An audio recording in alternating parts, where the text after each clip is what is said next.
Welcome to The Investor, a podcast where I, Joel Palafinkel, your host, dives deep into the minds of the world's most influential institutional investors. In each episode, we sit down with an investor to hear about their journeys and how global markets are driving capital allocation. So join us on this journey as we explore these insights. So awesome. Hey, we're live with Rusty. Rusty is a good friend. He lives in New York, a fellow parent. And we have actually bonded together a little more closely the last couple of weeks with all that's going on. But, you know, glad to call him a friend. He was in one of my past Fund Accelerator cohorts, and just a huge addition to our community of active, fund managers and, soon to be institutional allocators. But, Rusty, I think what's really interesting with you and a lot of the fund managers that I'm seeing is really building a strategy based on your subject matter expertise. So I've seen a lot of people do this. And it's natural. I mean, for me, I come from a deep tech background, and then I worked in fintech and product management. And then, I kind of went on a couple tangents just based on my curiosity. So I was interested in the food sector, so invested there, was interested in energy. So I think there's a lot of different schools of thought, whether you just stay in your niche or you eventually kind of become a generalist or see your niche kind of evolve into sub niches as well. So I think there's a lot to unpack, a lot of storytelling that I'm excited to dive into. But number one, welcome to the show. Thanks for all that you've done. Thanks for all the amazing intros that you've made, especially the one this week. So really appreciate all your contributions. But welcome to the show. Excited to, maybe learn a little more about your background. So let's dive in. Just talk about where you grew up, what your family did, and how you navigated your career into to Swell Ventures. And just also, I didn't call this out, but Rusty's going to get into this. He really started out in the talent space, really building huge, high-performing teams for venture-backed startups. And now his fund, Swell Ventures, is really doing some interesting stuff kind of in that sector. But I don't want to steal your thunder. I'll let you kind of dive into it. Yeah, well, thanks for having me on. Really appreciate that, and just love what you built at Sutton, Joel. So I appreciate it. Great to connect on here, and just I think what I love about Sutton is the community you've built, and how open you are with information. I think that venture, in especially with emerging managers, everything is so opaque. Mm-hmm. It's like there's just so many things that are kind of hidden behind these curtains that are hard to access, and I think that. One of the cool things that you do is just put it all out there. You're really open, and what that comes with is, putting it all out there means that you build a community and people trust that and get to learn from each other. So I think, it was really cool to take part in Sutton and just appreciate being a part of it and, what you're building there. And I'm glad that you're, in our backyard here, here in New York City. Thank you. So yeah, I mean, really, to kind of piggyback on what you said, a little bit about what I do at Swell is, if you kind of sum it up, like our core belief at Swell Partners is that, people determine the outcome of a company, right? And I can't emphasize that enough. It's like, investing in seed and pre-seed stage companies means investing without many data points. There's no spreadsheets at that point or business plans. And so, I think that's really all about like having great judgment to pick winners, which is about evaluating people at that stage. And it's, like you mentioned, kind of with our background, it's having the ability to help make those companies successful. And so what we do at Swell is, we're on Fund 2. It's a $15 million fund.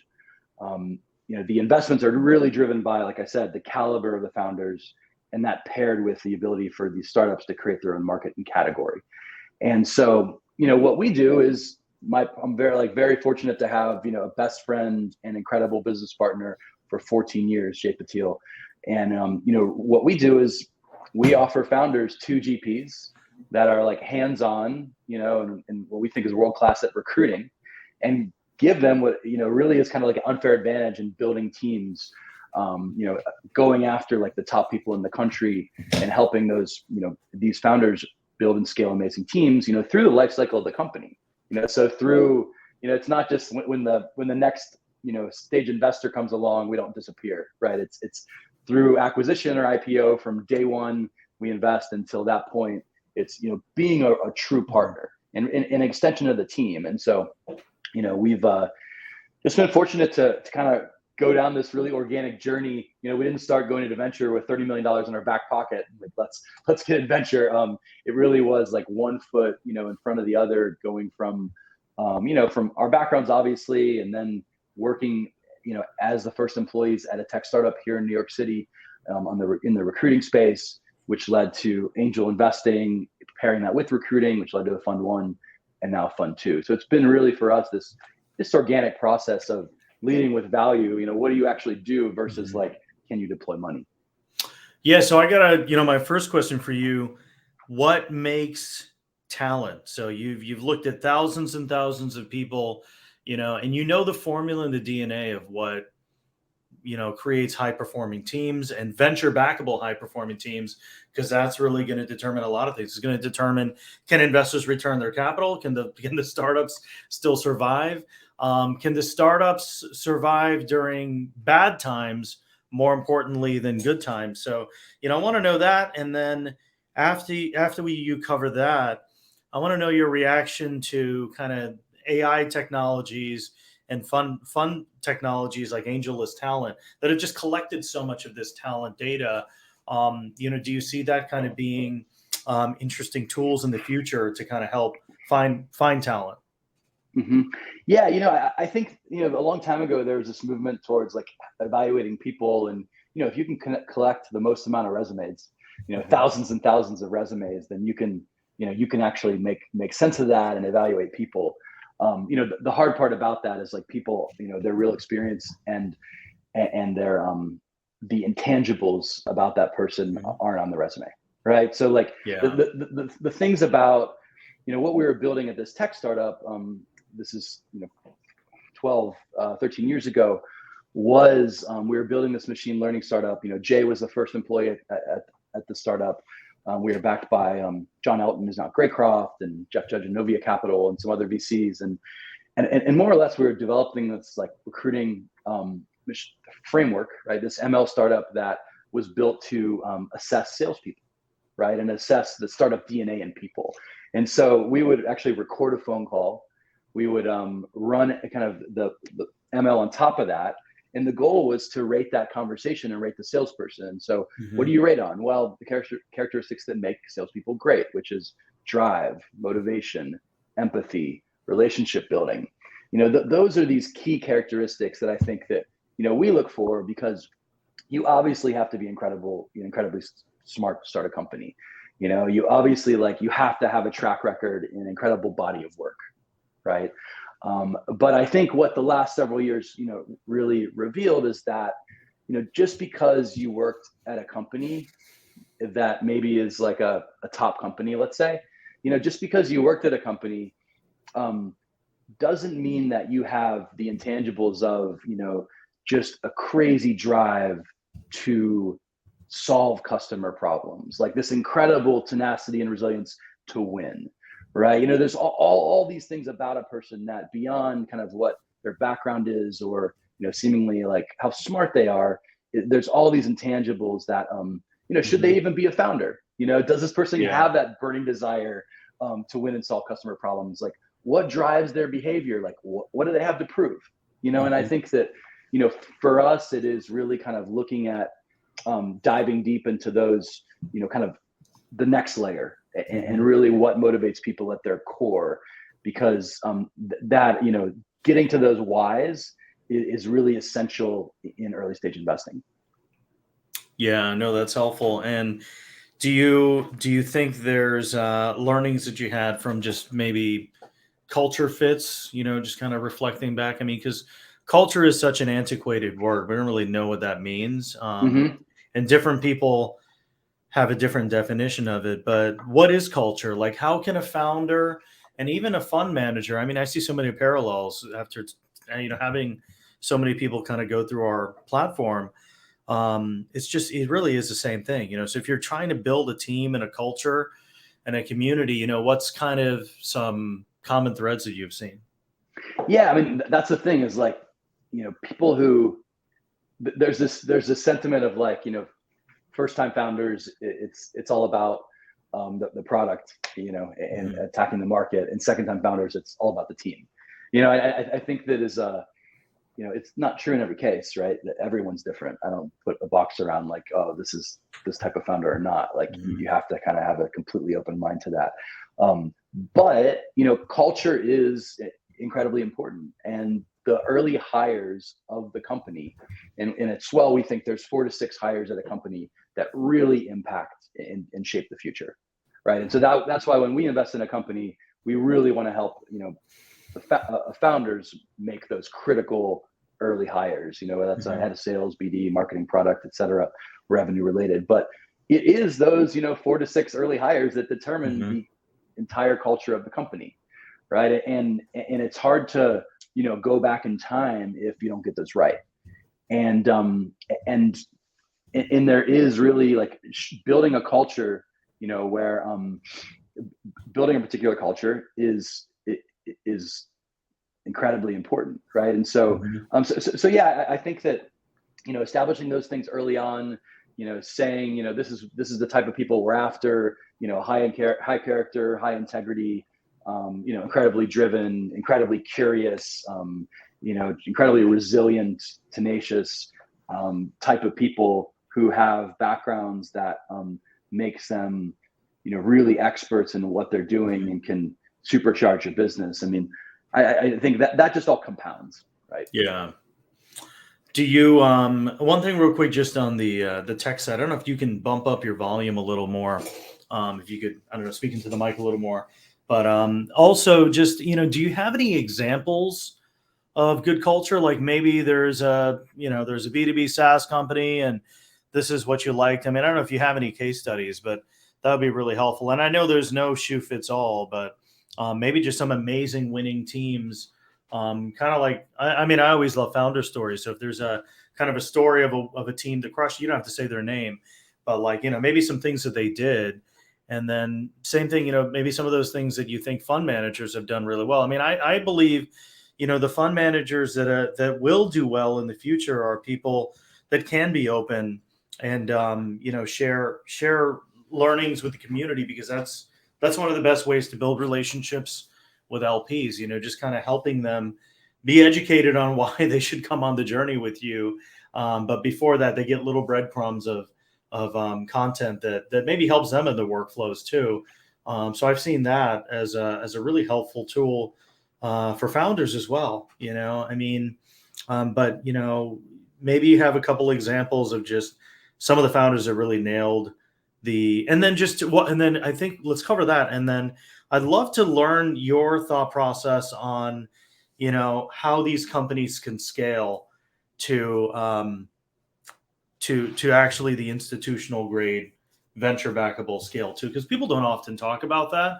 Yeah, that's a good point. Yep. Yeah. So maybe cover, so a couple examples on just some companies that really nailed it, like what they did, whether it's culture or just building the team. And then I'd love to talk about just kind of the life cycle. Yeah, for sure.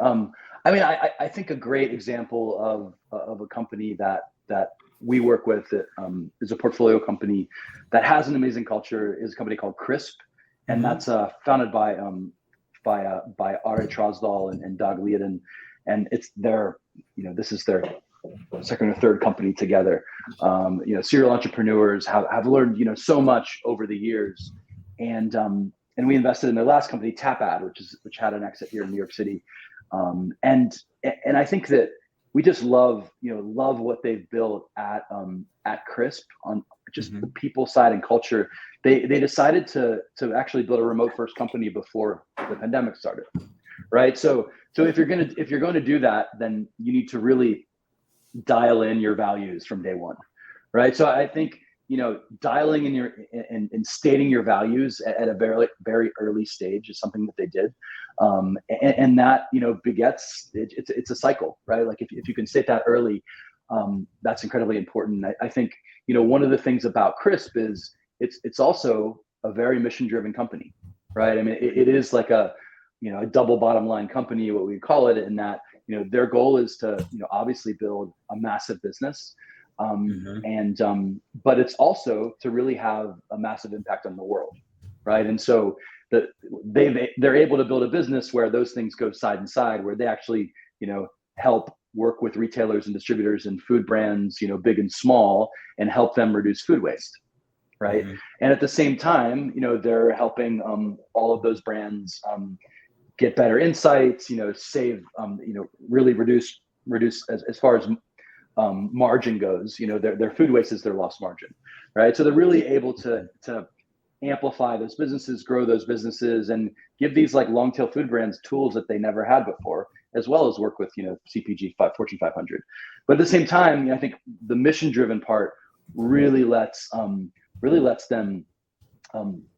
build a culture internally where everyone kind of has this North Star, right? And I think that you can hire the best people in the country for this, who came from help build startups themselves and assemble them all in one place, but having a North Star and having a unified mission for the company of what people value, is incredibly important, because those values shape the culture. So I think Crisp is just a great example of that. Yeah, no, that's great. And, this takes me to another point. Recently, there was a whole, forgot if it was, I think it was Harvard Business School. They had a whole study on, you probably know where I'm getting with this, but, the tie-in with happiness and compensation.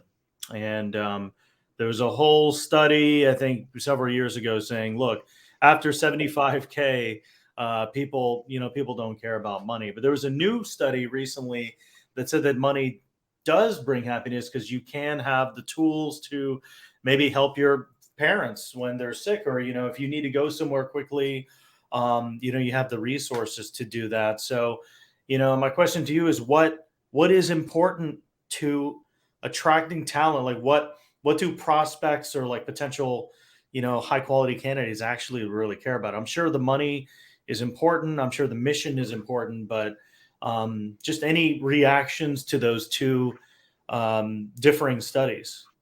Yeah, I mean, I think one thing to note, and this is what we've built our business on, and helping founders hire the best people, is, the best people are never looking for jobs, right? And this is, if you're the top salesperson, at a company, it's very unlikely, / impossible that you're just shooting your resume all across Angel. So they're being poached. Right? I mean, they're getting poached from someone else. Right. So then it's like, what drives, what drives someone to move, and I think, compensation is, when you're talking about revenue producing roles, like, compensation is a factor, right? It's one thing. Yeah. People want to show progression. They want to make more money, and especially salespeople, like, obviously that's what is a huge driving factor for sales, and that's great.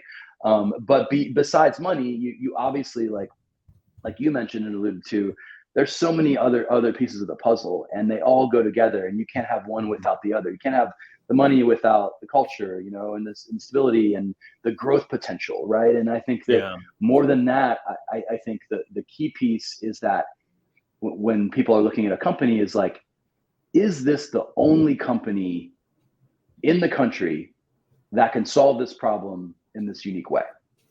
Like, what about these founders and this team is unique that no one else can really do this in this way? I think that's really compelling. That's the thing that people have to think about, is that, there's a lot of startups out there. There's a lot of places, obviously, to move roles. But when you can find kind of that founder alignment with the problem they're trying to solve, and the team alignment with that, and their track record and their experience, and it all comes together, we're like, if anybody's going to solve this, this is the team. These are the women and men who are going to do this. And I think, that probably more than anything, more than comp, more than everything else, kind of determines that, because the best people want to join that, So yeah, that's kind of how we look at that. You mentioned kind of the transition from emerging manager to taking on institutional capital. Maybe we can chat about that. I would say from the startup standpoint, right? Like, walk me through in your mind, what levers need to be pushed, because there's a big difference between obviously being a seed stage company to, getting to your Series C. And you've probably seen that entire life cycle. And I don't see a lot of people really unpacking that. And obviously it depends on the type of company you are, right? Whether you're a consumer tech company or B2B SaaS, but on the talent side, there's going to be a point where if you're a CEO, you have to hire, I would say it's the executive layer right below you, which is kind of like the chief revenue officer probably has a couple VPs of sales, right? And those VPs of sales have probably specific numbers where, like, obviously your first four hires, the CEO is going to be doing founder selling as well. So I think in my opinion, every company that's starting out, the founder should be doing the first sales, especially if you're 100%. Yep. especially if you're breaking into a new product. You want to test the market. No one's going to tell the story better than you, but at some point you can't do that all the time because you're busy trying to make sure that the company stays intact and you're also raising money. So in your progression, let's just hypothetically start from 4 to 6 early hires. The founders doing sales, the founders doing everything. And then who are so let's just start. Like, I think this is a fun mental example. If we were to build a business, who are the other 3 to 5 people? I'm assuming somebody that's doing growth hacking, probably an engineer. But again, I'll let you kind of walk us through this imaginary life cycle. Yeah. You obviously have your engineering team, and hopefully that's a technical co-founder. So you have kind of that piece, and then you have a business facing co-founder. And then you're really looking at your early hires, being engineers that really move the needle, engineering leader, product, marketing, sales, maybe that's BD or growth, depending upon, what that looks like. Some of these other hires come like further down the line. Yeah. But I think in all of those, types of roles, you're hiring this person that is really stretching their career into the next level, right? Like these tend to be a VP in title, maybe, or a senior director in title, but they're individual contributors, right? Like they're, maybe, they're stepping into this title, VP title, for the first time, but that's a startup also gives the flexibility to say, you can be a director, somewhere else, but startups can play with titles a little bit to even, attract people, right? That's one kind of level. Yeah, and to the stretch goal, the promise is, hey, you know what? You've done this all by yourself. You've headed up all of business development, and hey, if you do a good job, you can build your own team. And I think maybe a lot of people, look towards that, because if you're a VP of sales at Unilever, you're going to get your 3% raise every year, and you'll get paid even if you don't close any sales, right? So it's a very cushy job, and some people I'm included. I'm one of those people that worked at big companies for a while, and I was like, man, I'm bored to death. I want to do something that makes me feel alive again. So that's, I think sometimes, like, maybe unleashing the fire from someone who's kind of been in more of a non-stretched opportunity and kind of putting some fire under them could be an interesting transition. Yeah, exactly. Someone who, maybe they were the 30th or 40th employee, at a startup, or maybe they were one of the, even earlier than that. But, this person, like, really went to market, kind of a 0 to 1 type of motion, built revenue from scratch, became a top salesperson at that company. And kind of the next step for them is having the opportunity to really do that with a lot more ownership, in a company, being an earlier employee. And then also the opportunity to essentially run revenue at a company, and build and scale it out. And then also with, a title that bumps up too. And then I think, the other thing that we're talking about sales in particular is that, the bigger companies get, the more constrictive they get around compensation plans, right? So what was once, a salesperson's dream, which is, give me a base salary, but I just want a gross percentage of revenue I bring in, right? Yeah. That was kind of like, the starting point. But then as companies get bigger, they're like, oh, here's your goal. If you hit 100% of your goal, we'll pay you this. If you hit 101% of your goal, we'll pay you this. And then essentially it's structured in a way where if you just had percentage of gross margin, they'd make a ton more money. And I think salespeople, love that type of early opportunity and risk, in that, oh, okay, it's on me to take this to market, I realize I'm surrounded by an amazing team, amazing investors, an incredible product that has, founder-led sales that's closed some deals. And that's kind of a salesperson's dream, to step into that role that has traction, be the first type of person with the bigger opportunity. And I think that sort of profile of someone who wants to make that leap and step into a bigger opportunity and has that ambition and that drive and motivation and experience and all that together, you can kind of fit that profile into whether it's a product leader or a sales leader, or a marketing leader, or what have you, whatever type of role it is. But it really is, kind of that archetype, if you will.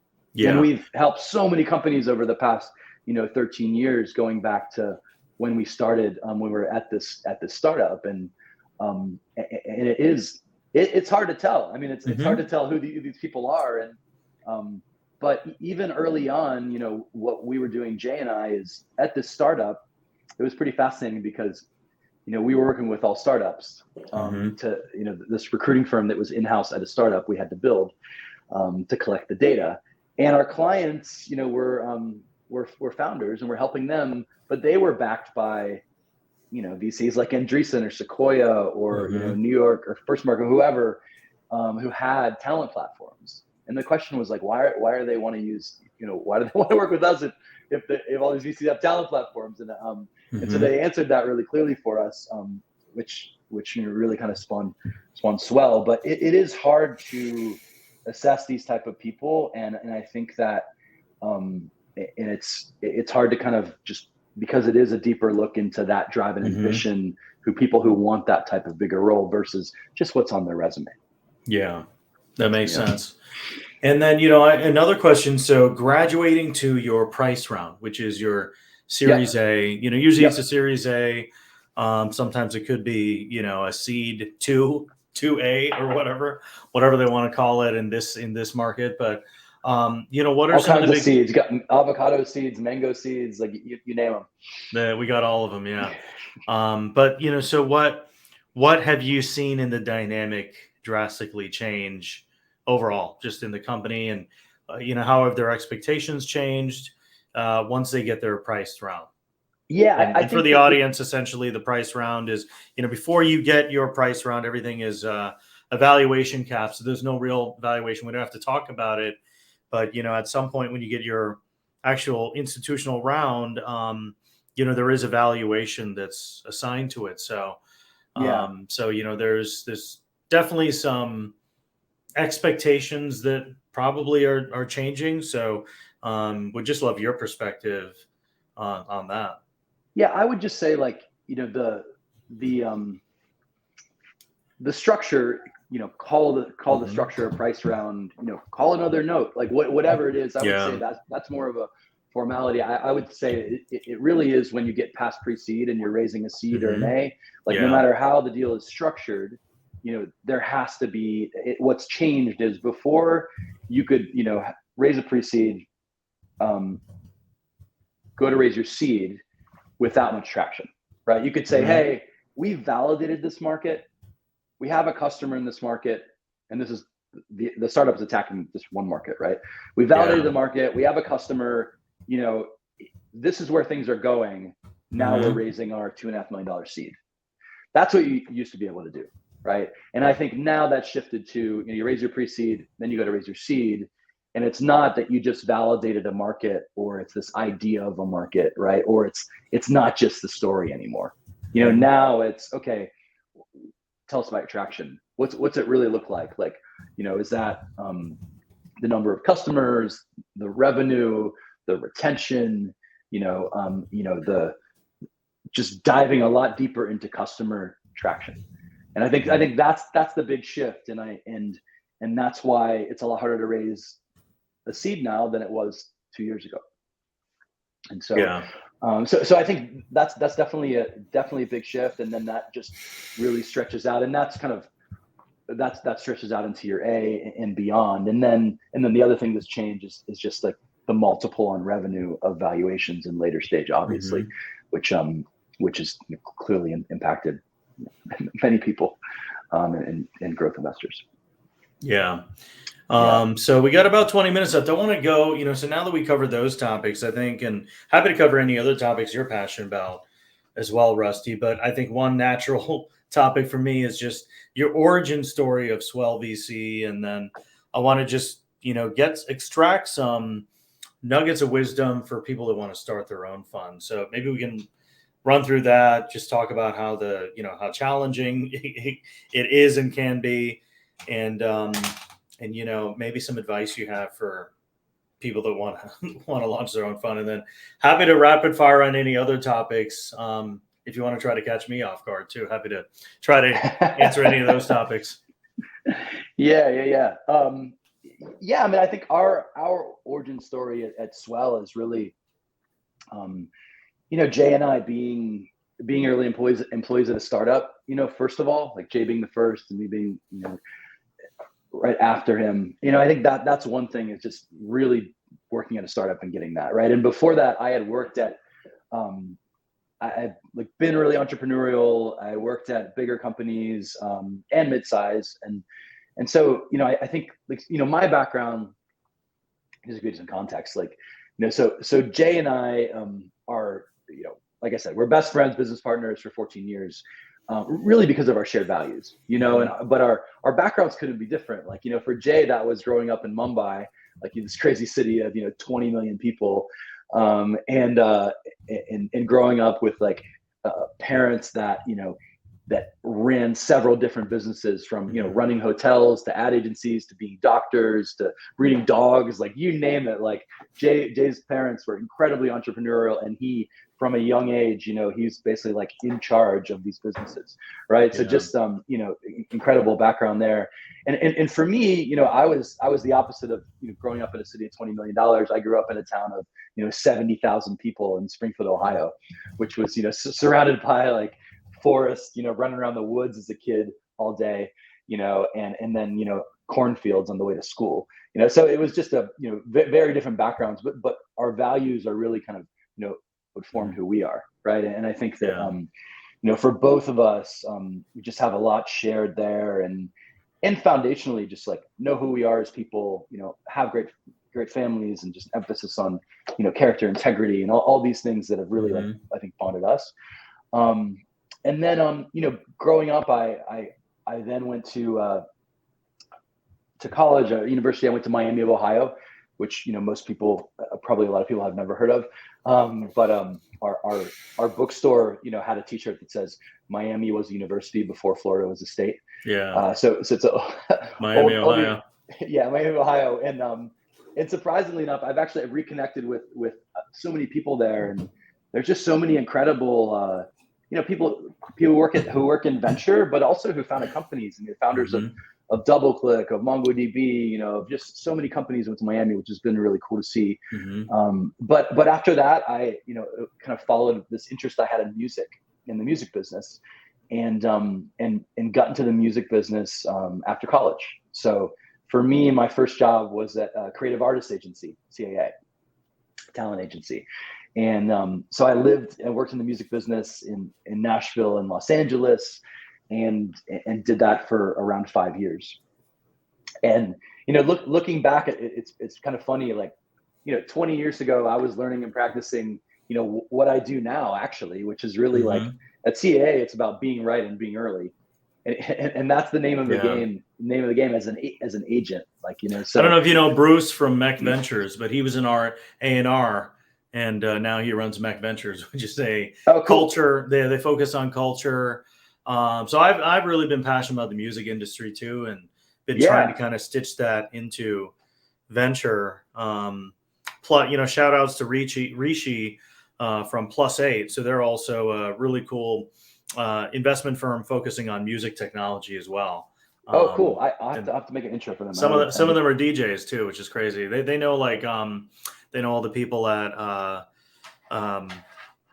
Kygo's venture fund and the chain smokers and all that. So I think it's really cool to see. I mean, look, I'll say this. So it's interesting to see how everything comes back full circle, and how there's so many parallels in life, and I'm probably repeating myself, but just, if you're raising money if you're dating, if you're trying to get a job, it's essentially all the same frameworks of kind of, building a relationship, connecting with people, not being too clingy, not being creepy, all three of those things in life, it's kind of the same, strategy of building relationships. And then I think it's crazy. Like, like the past, a lot of us get really insecure about our past careers, and we compare ourselves to our other friends. It's like, even for me, I was insecure for the longest time of, being an engineer and being in product when I had a lot of people that were working in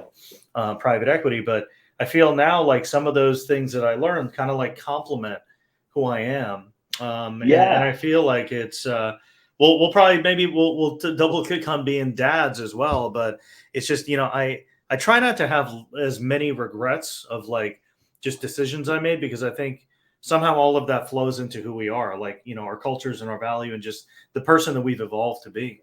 100%. I think like being who you are is, I think there's, in the past, maybe it was like you need to separate the different parts of your life. Yeah. And I think that now it's more like there's just so much power in being who you are, and and learning from all these experiences and putting them all together, because they don't, it's your life. They all overlap. And like, I'm a like a firm believer that all these learning experiences, are all for the best. And like, and you have to really, you have to, whether it's good or bad. If it's bad, like, you transform those experiences, right? So you don't transmit them to other people, so I think like, if it's bad and they're learning and they inform your future, and if they're good experiences, they obviously do that too. And so I agree. I think it's like, kind of owning everything about yourself and being who you are, and taking, like your hobbies. I mean, for music, for example, like, I still love music. I started, in the past couple of years during the pandemic, like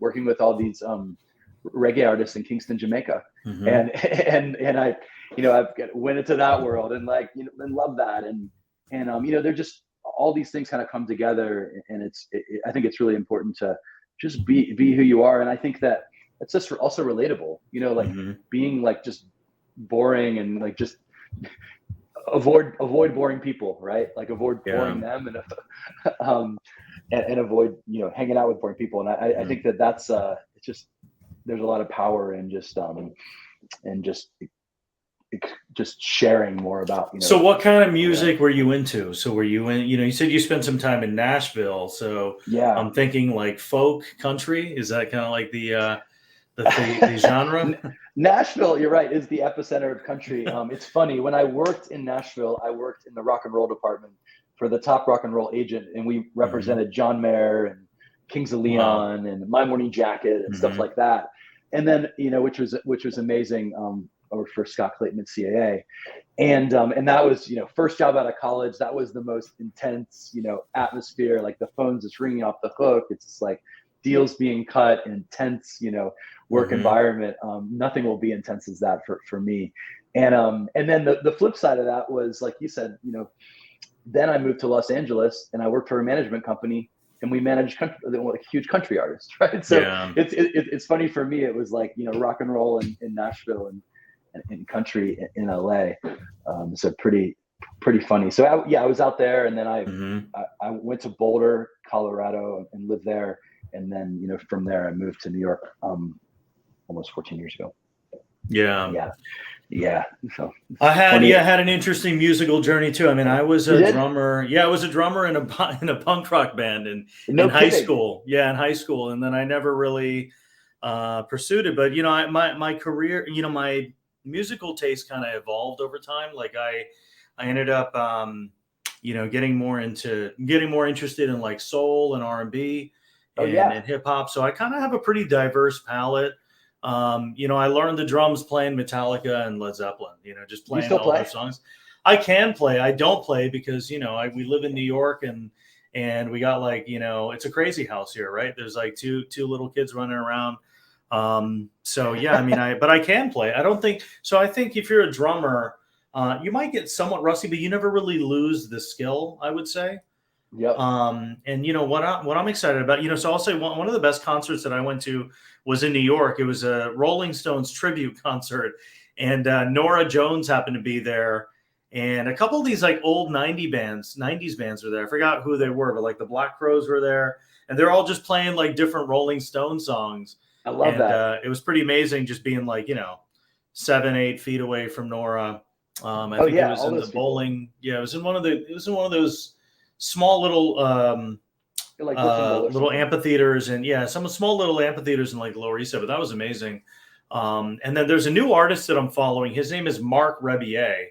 I'll post this in the channel. What he does is crazy, man. So every show is completely different. And what he does is he'll start with a beat, and then he'll put it on loop, and then he'll add like a piano, he'll add like an organ, and it's just like completely from scratch. But he does it now with all these other well-known artists. So this is him and Nora Jones. And literally he started the beat like a bass line, then he adds some synths, and then he'll sing something, and then he'll loop that, and then Nora does the same thing. So it's pretty dope. So it's awesome. Just I think that's a kind of, for me, just personally, I know it's been done, but I think it's cool when you can kind of just off the cuff like come up with just a really cool experience, and that way like every experience is brand new from scratch. So I thought that was really cool. So I thought I'd share that with the community as well. I love that. Yeah, the improvisation piece is just one of the most fun things about music. It's you have your tools in front of you, whether it's you're playing drums or playing guitar, and like and it's all in real time, and there's no you get after it. It is really fun. It's super fun. I a couple years ago, a couple friends of mine in tech who are founders, and we live in New York City, so you can't do this in your apartment, but in the Lower East Side there's these little practice rooms. So we would jam in there. That's amazing. Do you play anything? What do you play? I play bass and guitar. Yeah. And that's awesome. We should definitely jam. Use Logic Pro and all that kind of stuff. Yeah. But yeah, we should definitely jam at some point. No, it'd be fun. It'd be like, old dads playing like Metallica songs. Did you grow up around here, Joel? I'm from Florida. So I grew up in Florida, and then I've been in New York for almost 10 years. We live in Midtown East. But, last point I want to talk about is, maybe this is a hybrid. So, just some tips for maybe emerging manager parents. So, we talked about this as far as kind of like just trying to maintain balance, and then also just kind of building a firm. I think that's a good topic. That's kind of a little bit of a twist, because obviously you can give some generic feedback on, hey, here's how you build your thesis and all that. But what advice? Because we're both parents, busy parents with kids. We just mentioned, hey, at evenings we got to make sure that there's time. I struggle with trying to make sure I'm a good husband, good parent, and then also just a good professional. And you just want to try to excel in all of those things, and sometimes it can be overwhelming. So just tell me kind of like how you handle it, and advice for other busy parents that are trying to kind of build something, but also not be an absent father or all that stuff. Yeah, I mean, it's hard for me to give any advice on whether it's emerging manager building a firm, or it's entrepreneur as a founder, or or maybe whoever. What works for you. Yeah, right. It's it is. But I think that's a good question. What works for me? I think what works for me is just like being present. Mm-hmm. And I'm not a person that's like, oh, these 5 tips work for me, but I think that like when you're present with yourself, and you're present with your children, then you really can understand what their needs are, and be there for that, and that dictates, the shifts in time, it just dictates your shifts in what your day looks like. It kind of, those kind of that really forces you to adjust and change and know and make those decisions, given that they're the biggest priority in your life. So yeah, it's certainly a balancing act. And I'll tell you, I got 2 more things to add that could be somewhat maybe mind blowing, or just kind of maybe something to consider. And I've been thinking about this a lot more. So it's so at 5 p.m. or 6 p.m., if you got little kids, like my kids go to bed at like 7:30, right? So Yeah. it's only like 2 hours really that you're Yeah. going to have with them. So I try as hard as I can to try to like, not use my phone. Obviously I'm not perfect. I'll still maybe, Yeah. sneak peek and, so I try to be present as much as I can. And then, this is something that has synced in with me. It's like, look, my parents are in Florida and, they're probably in their mid 60s. So if you think about it, you only, God forbid, you don't know how long they're going to live, everybody's parents. But if you only see them once a year, hypothetically, there may only be 20 more times that you can see your parents. And, when I started thinking about that, I really think about like how valuable being present is, how valuable those relationships are. I also, so that's one thing, just kind of being a Yeah, for little more sure. thoughtful, in Yeah, just terms of like, that time window, 5 to mhm, 7, and you only have that, and they go to bed, and then you can do work, you can work later. It's, that's the thing, but yeah, sharing those dinners and like, just kind of having those rituals where like you're mhm. always, sharing those meals together and all the time, and then being active and all, whether it's sports and all the other stuff. But yeah, it is. The day ends, like you have a certain amount Mhm. of time, and they go to bed. So Yeah. you're exactly right. It's a short And then window. my number two is trying to be less. I think, health is really important, so trying to be mindful of not being so hard on yourself. Like, yeah, obviously, there's things that you can do if you stay up till 3 a.m. And then there's sometimes I'm like, look, I'm so tired. It's like 10 p.m. and I knock out. And I'm like, hey, you know what? Maybe I'll wake up at 100%. 5 a.m. Like 9:30. Yeah, you like go to bed. And you're like, you turn your phone on. But You're at like, the same I'm time, out. it's like, you know what? Like I didn't get all the things that I wanted to do get done. But hey, maybe I got some rest. Maybe I got to get in a run.